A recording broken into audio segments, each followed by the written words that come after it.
Today, a primary care physician caring for a complex, sick population must coordinate care across dozens of specialists, manage a dizzying array of medicines, tests, and procedures.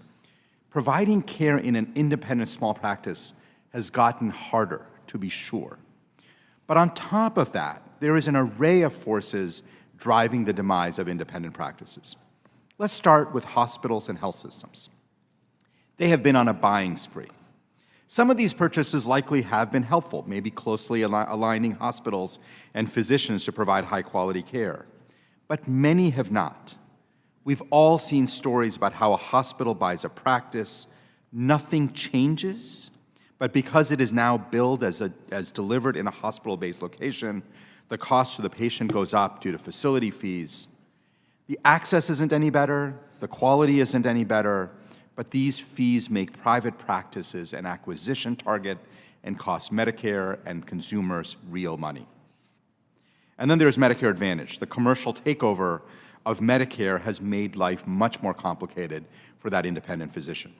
While payments that doctors receive under MA usually don't match what they receive under regular commercial contracts, they face all the same hurdles and then some.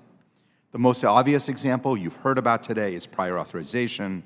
Most MA plans require prior authorization. Every MA plan has its own set of rules, and prior authorization makes doctors' lives harder and hampers their ability to provide the care they think their patients need. And finally, last but certainly not least, there is private equity. PE firms are spending hundreds of billions of dollars buying up physicians, practices, hospitals, and nursing homes across America. These acquisitions usually increase costs, they can reduce access, they can even harm patient safety. So thankfully, there is action we can take, and you've heard about many of these today. First, I think congressional action on site-neutral payments is essential. It just makes no sense to pay more for the same care in the same location just because the ownership of that practice has changed.